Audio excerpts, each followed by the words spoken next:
Hai semuanya, saya Juliem dan selamat datang di kelasku. Oke teman-teman, kita lanjutkan lagi seri belajar kita tentang JavaScript ini ya teman-teman ya. Di mana di video kali ini masih tentang percabangan di JavaScript teman-teman ya. Dan di video kali ini operator yang akan kita bahas itu atau yang akan kita pelajari nantinya yaitu operator switch case ya teman-teman ya. Seperti yang teman-teman lihat di sini di monitornya teman-teman ya. Tapi sebelum kita praktek teman-teman, saya mau jelasin dulu ya. Switch case itu apa sih teman-teman ya? Jadi teman-teman, switch case itu merupakan statement yang bisa kita gunakan untuk menjadi alternatif ya teman-teman ya daripada percabangan if yang mana percabangan if itu telah kita pelajari pada video sebelumnya teman-teman ya. Jadi saya harap teman-teman telah menonton video tersebut agar nanti di saat kita mempraktekkan switch case ini dan saya juga menjelaskannya teman-teman tidak kebingungan teman-teman ya. Jadi saya ulang lagi ya teman-teman ya. Switch case itu merupakan statement yang bisa kita gunakan untuk menjadi sebuah alternatif ya teman-teman ya daripada percabangan if yang memiliki kondisi sederhana teman-teman ya. Lanjut ya teman-teman ya. Kemudian sama seperti if juga teman-teman ya.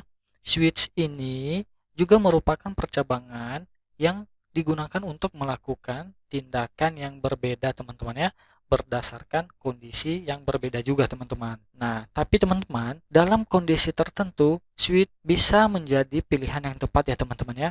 Karena kode yang kita tuliskan bisa menjadi lebih mudah dibaca dan terkesan to the point ya teman-teman ya. Nah, jadi seperti itulah penjelasan daripada si switch case ini teman-teman. Nah, di video kali ini saya telah memberikan di sini beberapa poin-poin yang akan kita bahas ya teman-teman terkait si operator switch case ini teman-teman ya. Nah, langsung saja teman-teman ya, biar kita langsung praktek. Kita mulai dari poin nomor satunya dulu teman-teman ya, yaitu sintaks daripada switch case ini teman-teman ya. Nah, jadi sintaknya itu seperti ini ya teman-teman ya.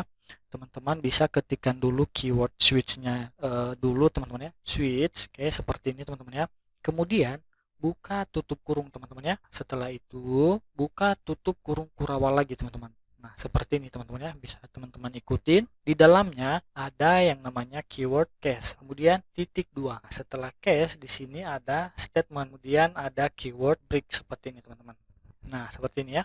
Kemudian di sini ada nilai default. Kemudian di sini statement default-nya teman-teman ya. Nah, kemudian ditutup dengan kata atau keyword break. Jadi seperti inilah struktur daripada operator switch case itu teman-teman ya. Tidak hanya seperti ini teman, kita akan lengkapi lagi teman-teman ya. Di sini teman-teman, di dalam buka tutup kurung ini nanti akan berisi key. Nah, key ini bisa kita katakan nanti adalah kondisi teman-teman ya. Kemudian kan ada case ya teman-teman ya. Sebenarnya sebelum titik 2 itu teman-teman, kita mau masukkan value-nya. Value daripada case-nya teman-teman ya. Teman-teman tenang saja, tidak perlu hiraukan ya yang error di konsolnya itu. Nanti akan kita benarkan daripada kode kita ini teman-teman ya. Nah, ini adalah statementnya. Jadi statementnya itu kita letakkan di antara case dan break ini teman-teman ya. Disitulah kita meletakkan statement yang ingin kita masukkan nanti teman-teman ya. Nah, begitu juga dengan default ini. Default ini adalah nilai ketika value dan key ini tidak ada kecocokan, tidak ketemu dia teman-teman. Oke, ikutin aja teman-teman, nanti saya akan jelasin pelan-pelan ya. Nah, jadi kalau kita menggunakan if else, jadi else-nya itulah ini teman-teman ya, si default ini. Else-nya itu yang ini. Nah, statement yang akan dieksekusi yaitu yang ini teman-teman ya, di antara keyword default dan break-nya teman-teman ya. Nah, sekarang saya mau jelasin key itu apa sih teman-teman ya. Oke, saya ulang lagi teman-teman ya. Key ini merupakan kondisi nanti teman-teman. Jadi kondisi ini adalah nilai yang akan kita bandingkan dengan nilai case yang ini teman-teman ya. Yang ini nanti kita masukin value-nya. Jadi value ini adalah nilai yang akan dibandingkan dengan kondisi teman-teman. Oke, dibalik lagi teman-teman ya. Jika value dan key-nya cocok, maka statementnya akan dieksekusi teman-teman ya. Tapi kalau value dan key-nya tidak ketemu atau tidak cocok teman-teman, maka else-nya yang akan dieksekusi atau dalam kasus ini switch ini teman-teman yaitu default-nya yang akan dieksekusi seperti itu teman-teman ya. Di switch case ini juga teman-teman, kita juga bisa memasukkan beberapa case ya teman-teman ya. Tidak hanya satu, boleh juga dua teman-teman ya, ataupun lebih. Selama value dan key-nya cocok, maka statement tersebut yang akan dieksekusinya nanti teman-teman ya. Seperti inilah struktur daripada sintaks si switch case ini teman-teman ya. Nah, langsung saja teman-teman ya, kita akan belajar poin nomor 2-nya teman-teman ya, yaitu contoh penggunaan daripada si switch case ini teman-teman. Nah, tapi sebelumnya di sini saya mau kasih keterangan dulu, ini sudah selesai ya. Poin 1 sudah selesai kita bahas. Sekarang kita masuk ke poin nomor nomor 2 teman-teman. Untuk contohnya kita masih bermain-main tentang nilai ya teman-teman ya, seperti contoh-contoh kasus pada video sebelumnya. Di sini kita punya variabel nilai, misalnya nilainya di sini kita buat 70 aja deh. Kemudian kita gunakan operator switch case-nya teman-teman ya. Switch. Nah, seperti ini. Key-nya apa yang akan kita bandingkan nanti teman-teman ya? Yaitu nilai ya, variabel daripada nilainya teman-teman ya. Nah, kemudian misalkan seperti ini teman-teman. Case-nya seperti ini. 70 dengan 70 case nilai, maksud saya case yang 70, angka 70 ini teman-teman. Apakah dia sama dengan nilainya? Kalau sama maka eksekusi statement berikut. Console log nilainya sama teman-teman ya. Kalau tidak sama maka eksekusi statement berikut yang ada di dalam defaultnya teman-teman ya. Console log nilainya tidak sama, seperti ini teman-teman ya. Nah, teman-teman bisa langsung save aja teman-teman, dan kita lihat hasilnya di konsol browser kita teman-teman. Nah, teman-teman bisa lihat nilainya sama teman-teman ya. Nah, seandainya case-nya ini value-nya kita ganti misalnya 60, teman-teman save dan lihat di konsol browsernya. Nah, nilainya tidak sama teman-teman ya,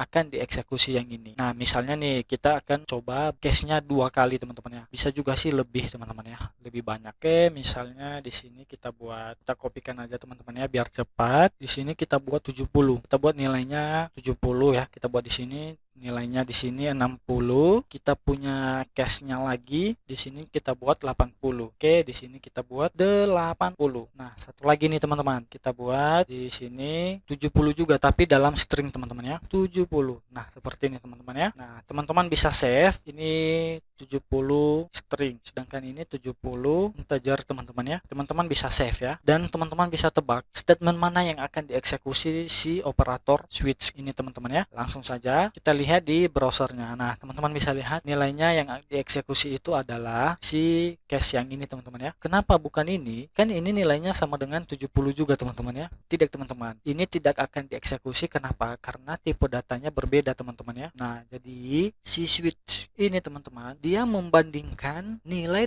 dengan case-case yang ada di dalam switch-nya itu harus sama persis teman-teman ya. Sama nilainya juga sama, tipe datanya juga harus sama teman-teman. Makanya si switch ini statement yang dijalankan itu yang ini teman-teman ya. Nah, 70 dengan nilai 70 ini sama teman-teman ya. Angkanya sama atau nilainya sama dan tipe datanya juga sama teman-teman. Makanya yang ini yang akan dieksekusi. Jadi seperti inilah teman-teman ya. Itu kasus atau poin nomor 2 selesai teman-teman ya. Oke, sekarang kita lanjut ke poin nomor 3 teman-teman, yaitu kondisi tidak akan dikonversi ke boolean teman-teman. Nah, maksudnya seperti apa? Seperti ini teman-teman ya. Kita langsung coba saja. Tapi sebelumnya teman-teman ya, pastikan teman-teman sudah menonton video sebelumnya tentang operator if ya teman-teman ya. Nah, dimana kita pas saat menggunakan if itu, dimana kondisinya akan selalu dikonversi ke boolean teman-teman ya. Jika nilainya true, maka statementnya akan dieksekusi. Tapi kalau nilainya false, statementnya tidak akan dieksekusi teman-teman ya.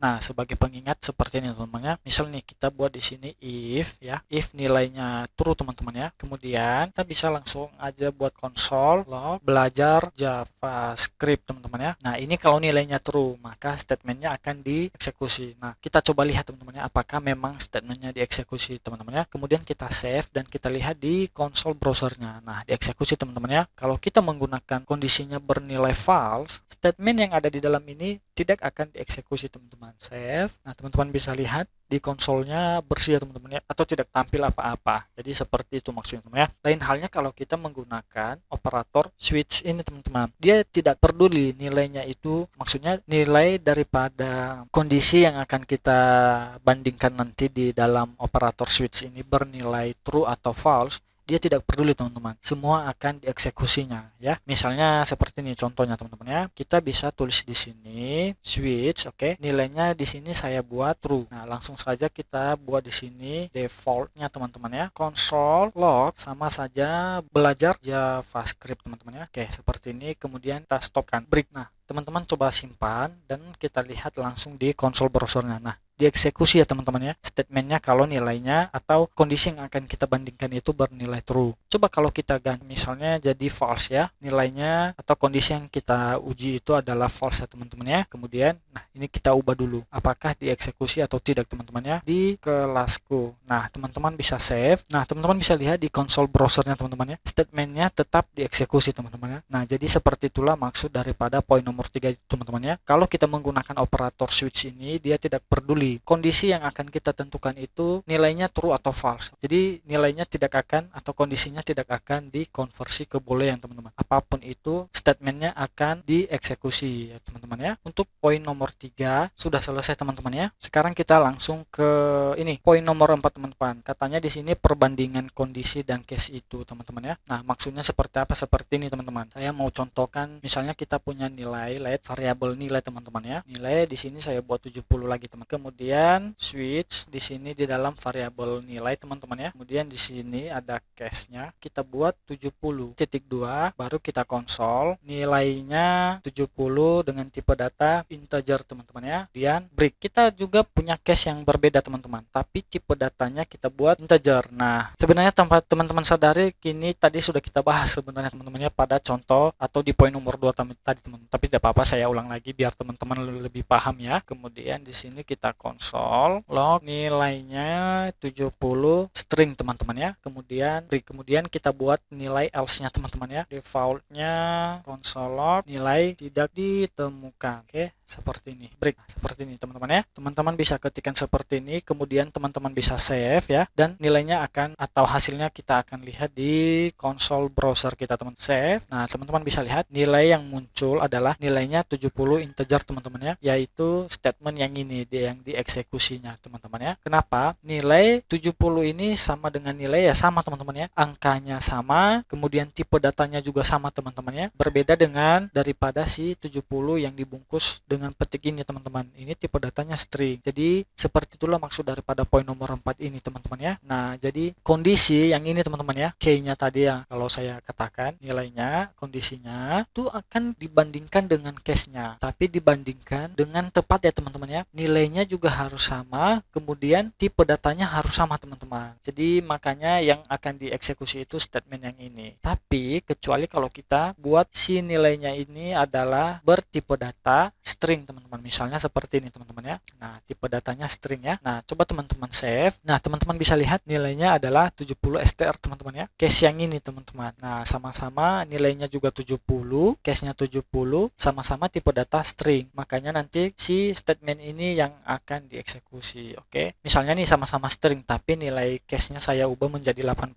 teman-teman ya. Harusnya ini tidak akan dieksekusi teman-teman ya. Yang dieksekusi itu yang ini, nilai default-nya teman-teman. Atau jika kita menggunakan if else maka ini adalah else-nya teman-teman ya. Nah, teman-teman bisa save langsung dan kita lihat nilainya. Nilainya tidak ditemukan teman-teman ya. Jadi seperti itulah perbandingan antara kondisi dan case itu teman-teman ya. Nah, tidak hanya nilainya saja yang akan dibandingkan tetapi tipe datanya juga harus dibandingkan teman-teman. Apakah sama atau tidak teman-teman ya. Oke. Untuk poin nomor 4 sudah selesai teman-teman ya. Kalau teman-teman masih ada yang bingung ya teman-teman bisa langsung tanyakan aja di kolom komentar yang ada di bawah video dan teman-teman ya. Nah, sekarang kita akan masuk ke poin nomor 5 yaitu perilaku kata kunci break ini teman-teman ya. Biar lebih jelasnya contohnya saya buat seperti ini teman-teman ya. Misalnya di sini kita punya variabel hari teman-teman ya. Nah, nilai harinya ini 2 misalnya. Kita asumsikan hari pertama itu adalah hari Senin teman-teman ya, dan hari kedua adalah Selasa, selanjutnya juga seperti itu ya. Hari Rabu adalah hari ketiga teman-teman ya. Jadi di sini coba kita buat switch, kemudian di sini hari. Kita kembali ke poin nomor 5 teman-teman yaitu perilaku kata kunci. Nah, perlu saya jelaskan di sini juga teman-teman ya. Si break dan keyword default tadi teman-teman yang ada di dalam switch ini itu sebenarnya bersifat opsional teman-teman ya. Bisa kita ikut sertakan di dalam switch atau tidak teman-teman. Misalnya seperti ini. Kita punya di sini variabel di sini sudah kita buat switch-nya, kemudian case-nya teman-teman ya. Case-nya 1. Kalau hari ke-1 itu kan kita katakan tadi atau kita asumsikan adalah hari Senin teman-teman ya. Console log Senin. Di sini kita tidak menggunakan keyword break-nya teman-teman. Jadi kita bisa langsung case 2. Console log, kemudian di sini kita buat Selasa. Kemudian di sini juga kita punya case 3, console log Rabu. Kemudian kita punya case 4, kita console Senin, Selasa, Rabu, Kamis teman-teman ya.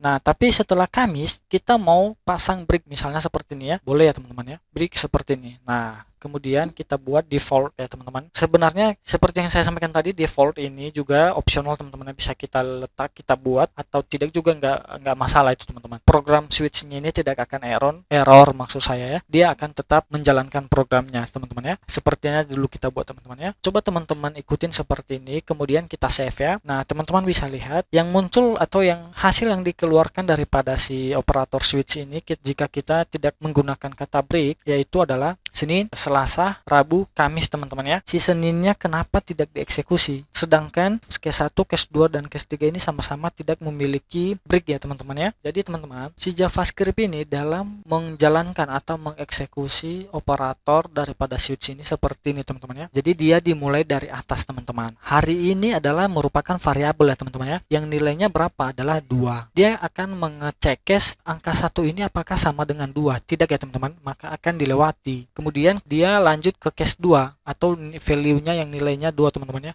Hari ini apakah sama dengan 2? Sama ya teman-teman, yaitu Selasa. Harusnya kalau sama, dia kan harus berhenti teman-teman ya. Tapi kita tidak mengasih break, makanya dia akan terus menjalankan programnya sampai ada keyword break teman-teman, berhenti. Oke, makanya ini statement selanjutnya ini akan dieksekusi juga teman-teman ya. Nah, sampai ketemulah dengan keyword break ini teman-teman ya, maka programnya akan berhenti. Jadi seperti itu teman-teman ya. Opsional sebenarnya penggunaan kata break itu. Bisa kita buat, nah bisa juga kita buat seperti ini teman-teman, langsung aja break, maka nanti programnya akan berhenti di Selasa teman-teman. Jadi value atau nilai yang akan kita hasilkan atau yang dihasilkan daripada operator switch kita ini adalah yang ini teman-teman, Selasa saja, tidak lagi Selasa, Rabu, Kamis. Coba langsung kita simpan aja ini ya, save. Teman-teman bisa lihat di konsolnya adalah Selasa teman-teman ya, karena kenapa, kita telah memasang keyword break, berhenti teman-teman ketika hari dan case-nya itu ketemu. Nah jadi seperti itulah penjelasan daripada perilaku si break ini teman-teman ya. Bisa kita pasang breaknya di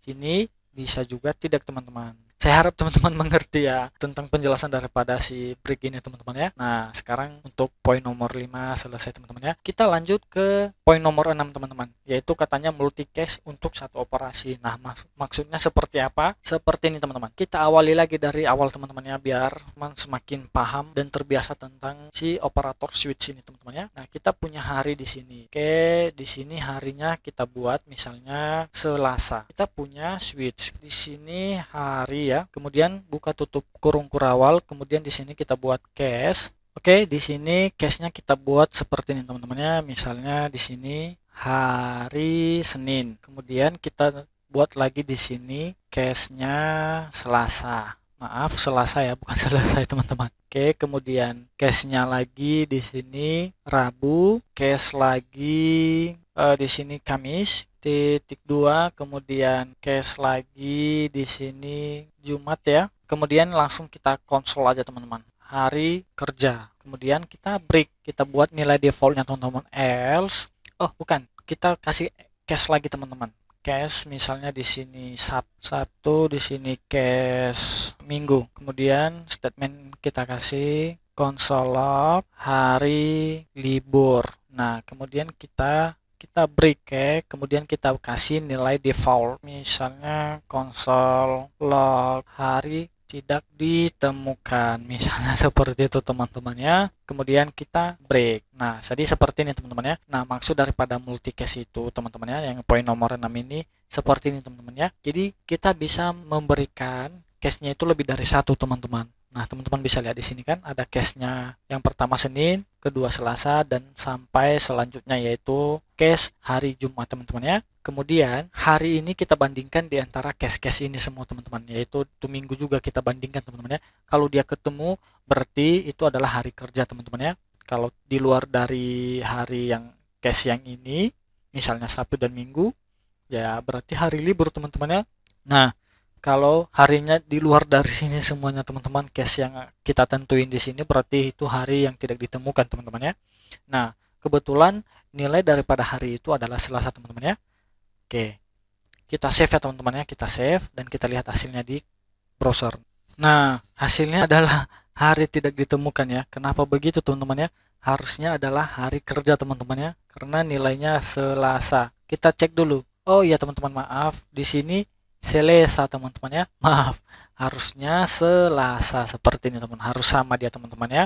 sudah kita perbaiki, kemudian kita save teman-teman. Kita lihat di konsol browser kita, ternyata hasilnya benar teman-teman ya, yaitu hari kerja ya. Nah, jadi maksud daripada poin nomor 6 itu seperti ini teman-teman ya. Si multi-case-nya itu. Jadi kita bisa menerapkan beberapa case-nya teman-teman ya.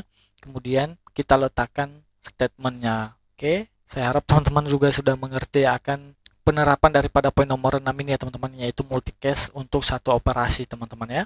Lanjut ya, kita lanjut ke nomor 7 teman-teman ya. Ini kita tandai dulu selesai teman-teman ya. Sekarang kita nomor 7 yaitu peletakan nilai default.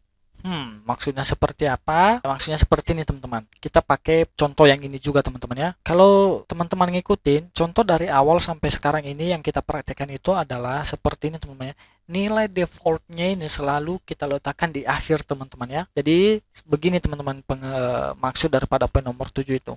Jadi si nilai default ini bisa saja kita letakkan tidak di akhirnya teman-teman. Misalnya ini saya cut ya, kemudian di sini saya letak. Nah, seperti ini teman-teman ya. Jadi si default ini peletakannya tidak harus di akhir teman-teman. Bisa saja di tengah, di awal juga boleh. Tidak masalah itu teman-teman. Si program kita tidak akan error. Coba kita save ya, dan kita lihat hasilnya. Nah, tetap jalan teman-teman ya, hari kerja. Misal nih, kita salahkan nilai case-nya. Selasa hanya 2. Save, maka nilai default yang akan dieksekusi yang itu yang ini teman-teman ya, statement default. Jadi seperti itulah penjelasan atau pengertian untuk poin nomor 7 itu teman-teman ya. Nah, jadi penggunaan keyword default ini tidak harus atau tidak melulu di akhirnya teman-teman. Bisa saja kita letak di awal, di pertengahan case-nya juga boleh. Itu tidak masalah teman-teman ya. Jadi seperti itulah poin nomor 7 ini teman-teman ya. Untuk poin nomor 7 selesai teman-teman ya. Nah, sekarang kita masuk ke poin nomor 8 yaitu ruang lingkup variabel pada switch case ini teman-teman. Jadi di switch case ini juga kita bisa menerapkan yang namanya variable scope teman-teman ya. Oke,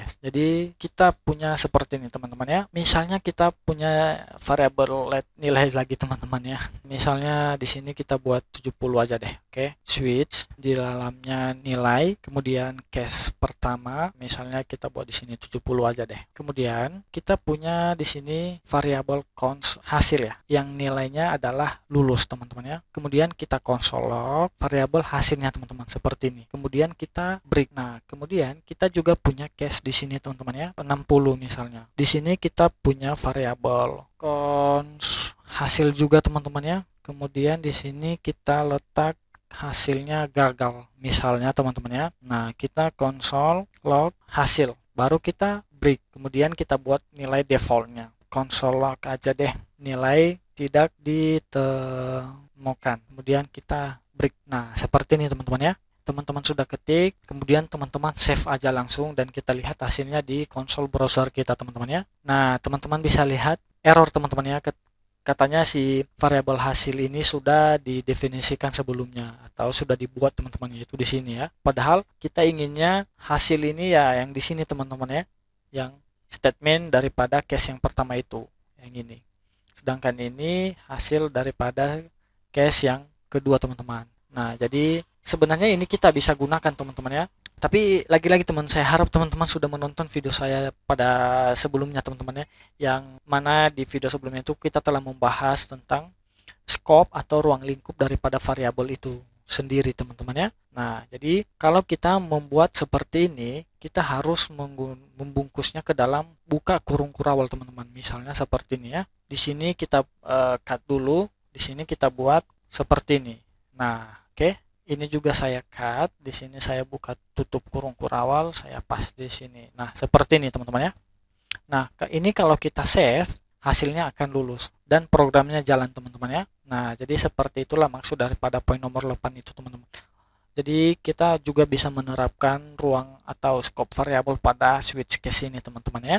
Nah, misalnya kita buat di sini 60. Oke, maka atau statement yang akan dieksekusi yaitu yang ini teman-teman ya, gagal. Makanya yang muncul di konsol kita adalah gagal teman-teman ya. Nah, kalau ini kita buat 50 save, maka yang dieksekusi yaitu nilai defaultnya. Kenapa? Karena nilai-nilai atau value-value daripada case kita itu tidak ada yang sesuai dengan nilai itu sendiri teman-teman, atau kondisi yang kita bandingkan itu sendiri teman-teman ya. Jadi seperti itulah penerapan daripada ruang lingkup variabel pada operator switch case ini teman-teman. Nah, saya harap teman-teman mengerti ya sampai di sini untuk penggunaan daripada switch case ini ya. Dan beberapa poin yang telah kita bahas di video kali ini. Oke, kita tandai dulu ini selesai teman-teman ya. Nah, jadi seperti itulah penggunaan daripada si operator percabangan teman-teman ya, khususnya operator si switch case ini teman-teman ya. Nah, jadi kalau teman-teman ada masukan atau ada lagi pertanyaan yang belum mengerti atau teman-teman ada kendala dalam prakteknya, teman-teman bisa langsung tanyakan di kolom komentar yang ada di video di bawah video ini teman-teman ya. Untuk video kali ini cukup sampai di sini dan selanjutnya akan kita lanjut pada video selanjutnya teman-teman ya. Sampai jumpa dan terima kasih.